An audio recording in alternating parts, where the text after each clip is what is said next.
Salamat po sa mga taong nagbabahagi ng salita ng Diyos sa social media. Lagi ninyong sineshare yung mga homily namin dito. Salamat sa inyo.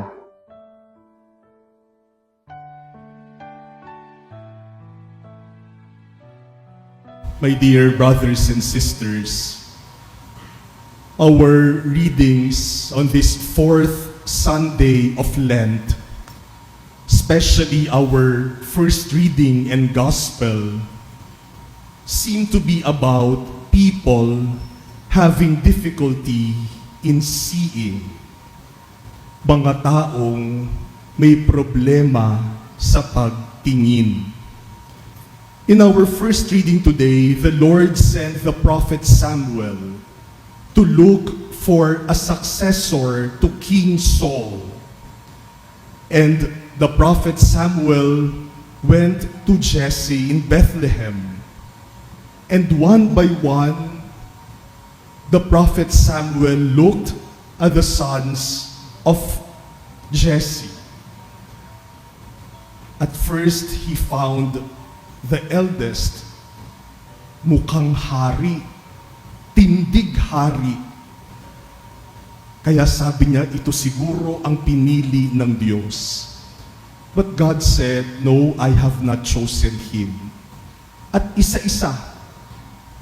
Pero sinabi ng Diyos, wala akong pinili sa kanila.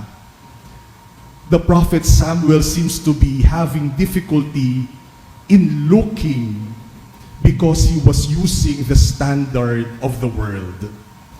God had to remind him, not as man sees does God see, because man sees the appearance, but the Lord looks into the heart.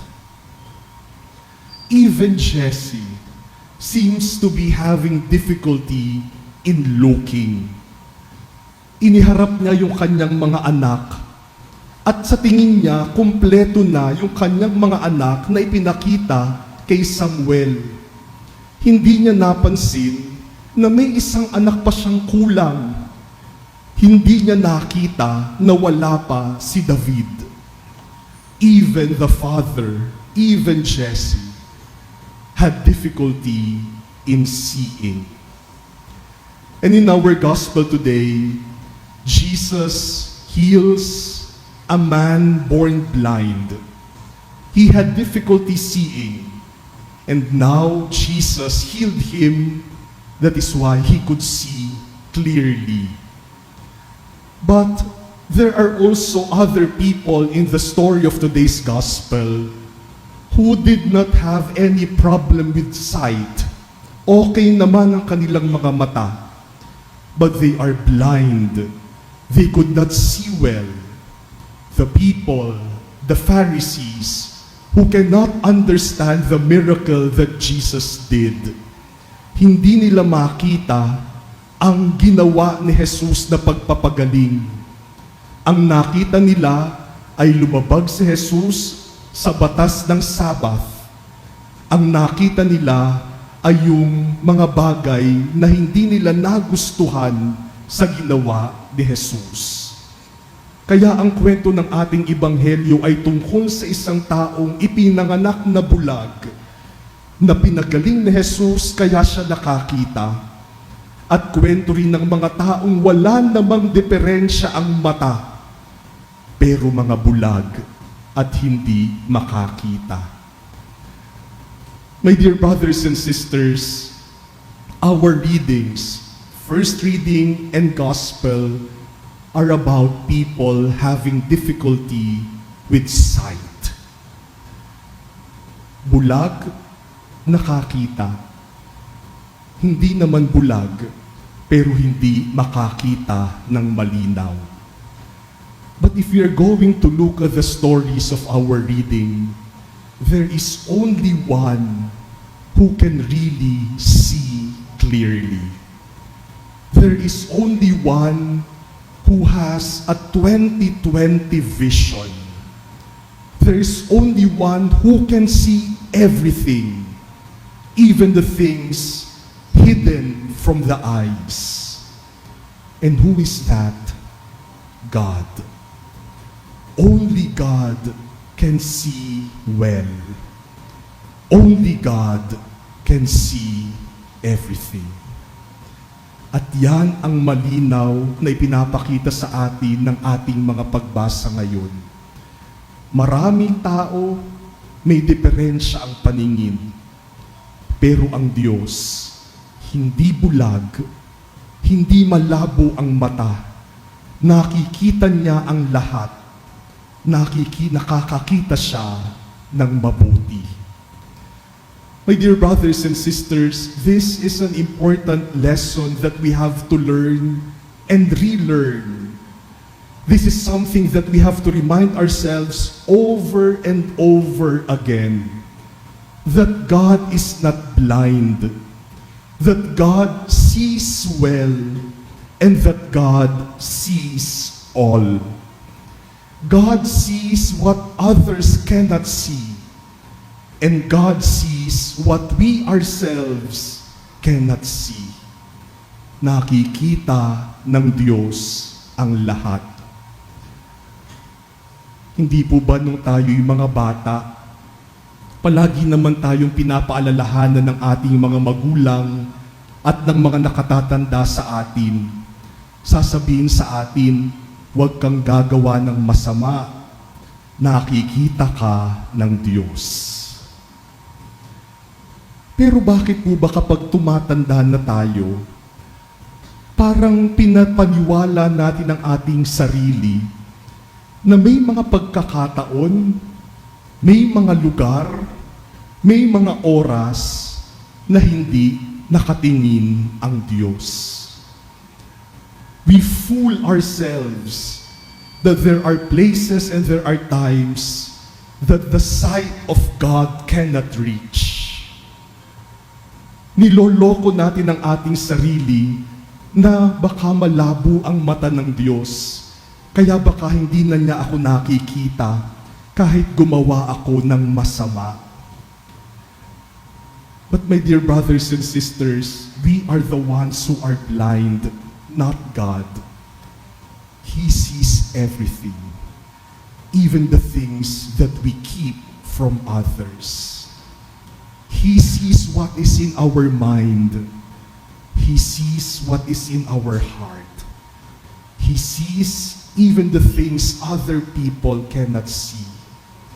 At nakikita din niya yung mga bagay na tayo mismo ay hindi nakakakita. Malinaw na malinaw ang paningin ng Diyos. Sana mapaalalahanan po natin ang ating sarili ng katotohanan ito. Huwag na nating lokohin yung sarili natin na hindi tayo nakikita ng Diyos.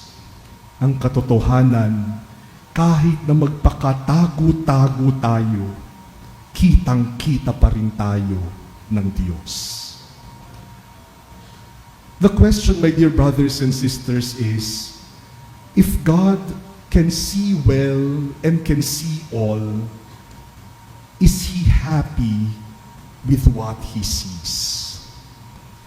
Kung nakikita ng Diyos ang lahat tungkol sa ating buhay, natutuwa kaya siya sa kanyang nakikita?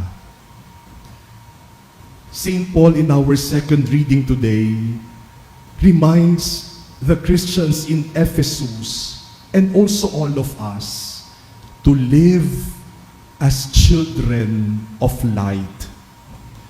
St. Paul tells us, try to learn what is pleasing to the Lord. Take no part in the fruitless works of darkness. Rather, expose them, for it is shameful even to mention the things done by them in secret. But everything exposed by the light becomes visible, and everything that becomes visible is light. Mabuhay daw tayo sa liwanag at gawin natin kung ano ang kalugod-lugod, kung ano ay kinatutuwa ng Diyos. Huwag tayong makikisangkot sa mga gawa ng kadiliman. Bagkus, ibunyag natin ang mga gawang kadiliman, lalong-lalo na yung mga itinatago at inililihim.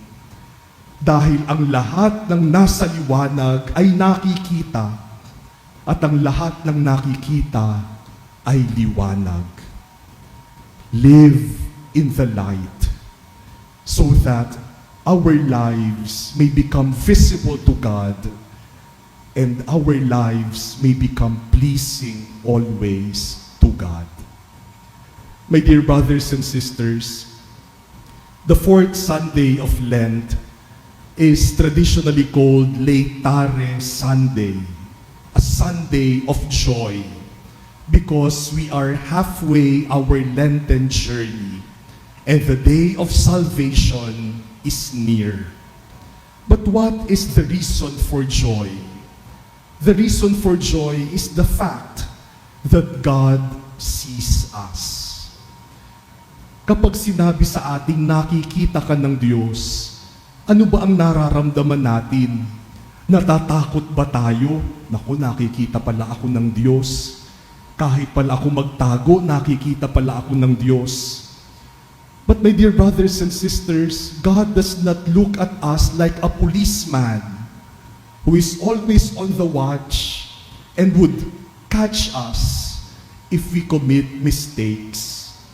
Hindi ganun tumingin ang Diyos. Hindi siya isang Diyos na nakabantay at hinihintay tayong magkamali at natutuwa siya kapag nahuli niya tayong nagkakamali. That is not how God looks at us. When God looks at us, He looks at us like a father. He looks at us in our suffering and pain. He looks at us even in our failures and sins. He looks at us with compassion and mercy. He looks at us with love and forgiveness. Ganyang tumingin ang Diyos. And because of that, we should rejoice. We should be happy because God looks at us with love. Hopefully, God is also happy as He looks at you.